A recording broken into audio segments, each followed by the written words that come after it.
Bagian ketiga, kajian ayat 8-10. Keberadaan Yusuf yang masih kecil beserta adik kandungnya sebagai anak piatu telah ditinggal ibu, menarik tumpahan kasih sayang Yakub sebagai seorang ayah yang harus bertanggung jawab lebih kepada mereka berdua. Tindakan tanggung jawab Yakub untuk memperhatikan keberadaan Yusuf dan Bunyamin yang masih kecil tak disangka memunculkan anggapan lain pada hati anak-anaknya. Kakak-kakak Yusuf menganggap bahwa Yakub adalah ayah yang lebih mencintai Yusuf dan Bunyamin daripada kepada diri mereka.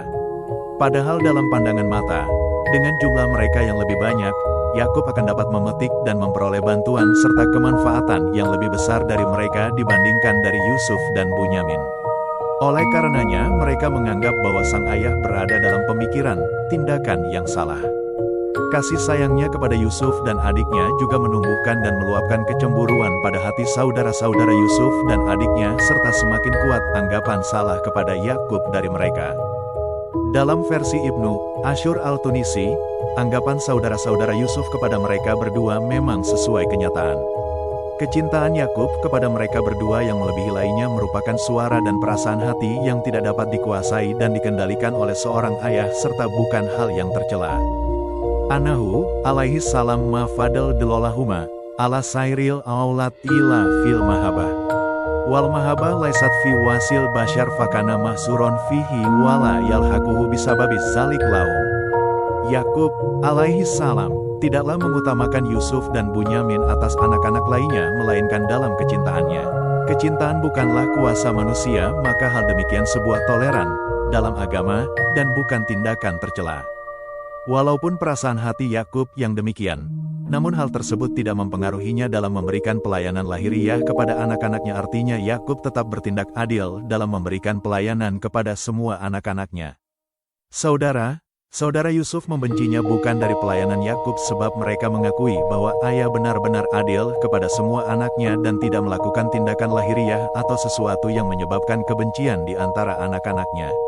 Namun kebencian ini muncul sebab saudara Yusuf telah mengetahui suara hati Yakub atas rasa cinta kasih sayang yang lebih kepada Yusuf dan Bunyamin daripada kepada saudara Yusuf lainnya melalui tanda-tanda yang ada. Hari berganti hari, kebencian kepada Yusuf semakin membesar dalam benak saudara-saudaranya sehingga mereka bermusyawarah bagaimana cara menjauhkan Yusuf dari ayahnya. Rubil, sebagian ulama mengatakan Syamun, Zan, berpendapat tidak ada cara menjauhkannya kecuali dengan membunuh atau membuangnya jauh dari keramaian, ke tempat yang tak bisa diketahui Yakub, hingga Yusuf tidak akan mampu kembali kepada ayahnya atau sengsara dan binasa. Lalu mereka berbuat baik kepada Yakub dan bertobat. Demikian maka perhatian rasa cinta sang ayah akan tertumpahkan kepada mereka. Salah seorang dari mereka yaitu Yahuza, sebagian berpendapat Rubin, Zan, Syamun, melarang untuk membunuh Yusuf sebab pembunuhan itu adalah dosa besar dan Yusuf adalah saudara, lalu memberikan pendapat untuk membuangnya ke dasar sumur dan nantinya akan ditemukan oleh orang-orang yang melewati tempat tersebut. Sehingga tujuan menjauhkan Yusuf dari ayahnya akan tercapai tanpa harus membunuhnya. Abu Hayyan Al-Andalusi menyampaikan sumur tersebut adalah sumur yang di dalamnya terdapat air hingga saat terbuang di dalamnya ia akan tenggelam namun muncul sebuah batu menyelamatkan tubuh Yusuf dan sebagai tempat ia tinggal selama di dasar sumur. Dan sebagian ulama menyampaikan bahwa sumur tersebut adalah sumur yang kering dan ia berada di dalamnya hingga suatu saat nanti akan ada orang yang melewatinya dan menemukannya di dasar sumur tersebut. Kila kana fihi ma'un kasirun yagriku Yusuf fanasyaro hajarun min asfalil jubi hatta sabata Yusuf alaihi. Wakila lem yakun ma'un fa'ahrojahulahu fihi hatta kosyodahu anasu. Disampaikan bahwa di dalam sumur tersebut terdapat air yang menelan Yusuf lalu muncullah batu dari dasar hingga menjadi tumpuhannya selama di dalam sumur.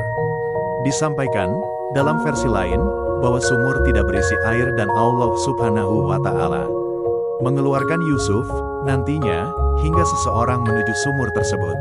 Sumur tersebut berada di Baitul Maqdis atau Yerusalem.